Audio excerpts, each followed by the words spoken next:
British కాలంలో పెట్టిన దురాయి నేటికి అమలవడం అన్యాయమని పొలిటికల్ అనాలిసిస్ యనమల నాగేశ్వరరావు యాదవ్ అన్నారు. ఇటీవల మత్స్యకారులపై దురాయిని ప్రయోగించి వారి ఆస్తులను ధనాన్ని కొల్లగడుతున్న దుర్మార్గపు చట్టపరమైన చర్యలను చేపట్టాలని ఆయన సోమవారం జిల్లా కలెక్టర్కు విన్నవించారు. తక్షణం దురాయిను రద్దు చేసి దురాయికి పాల్పడుతున్న వ్యక్తులపై కేసులు నమోదు చేయాలని ప్రభుత్వాన్ని డిమాండ్ చేశారు. ఈ కార్యక్రమంలో చిట్టిబాబు, మిడతల రమేష్ తదితరులు మత్స్యకారులు పాల్గొని కలెక్టర్కి అర్జీ సమర్పించుకొని అనంతరం మీడియాతో మాట్లాడారు.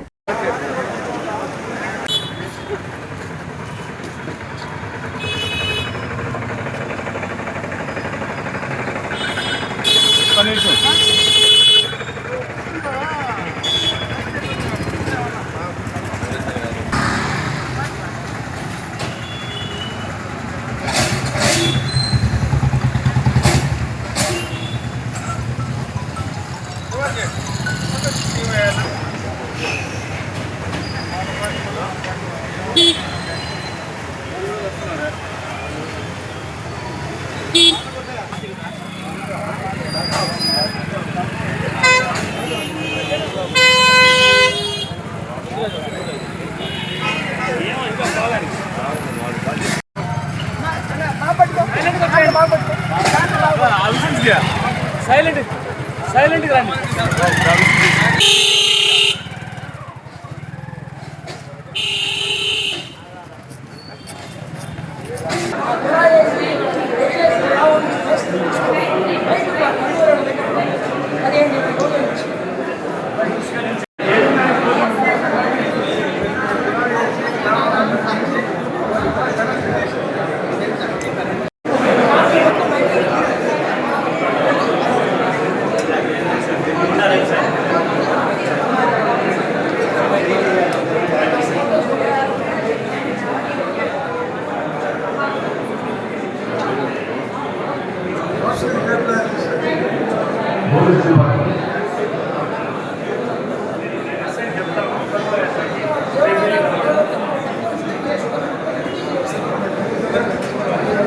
ఈ యొక్క భారతదేశంలో మనకు ఒక రాజ్యాంగాన్ని కల్పించినాడు బాబాసాహెబ్ అంబేద్కర్ గారు.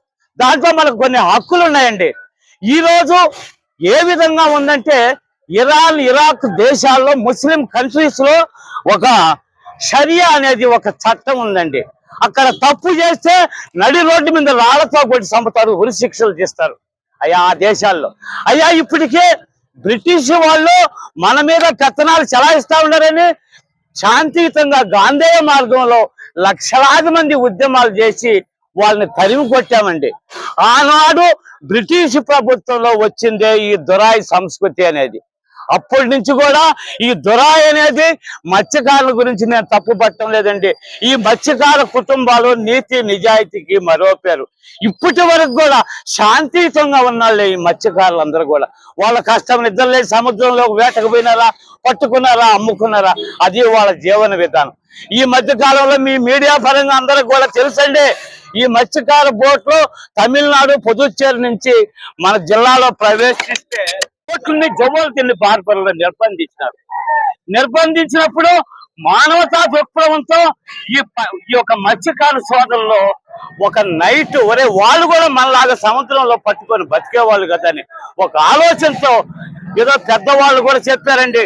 గత పేర్లు మేము చెప్పకూడదు. వాళ్ళు కూడా మానవతా దృక్పథంతో ఆలోచించారు. వాళ్ళ జీవన విధానం కుంటుపడిపోయింది, వాళ్ళు ఎట్ట బతకాలని బోట్లు వదిలిన దానికి ఆ మత్స్యకార కుటుంబాన్ని 3 రోజులు చిత్రవధ చేసి వాళ్ళని కట్టేసి కొట్టి ఆ పోస్టర్లు చూస్తే అర్థమవుతుందండి. ఈ రోజు ఆ మత్స్యకార కుటుంబీకులు అందరూ కూడా రోడ్డును పడ్డారు.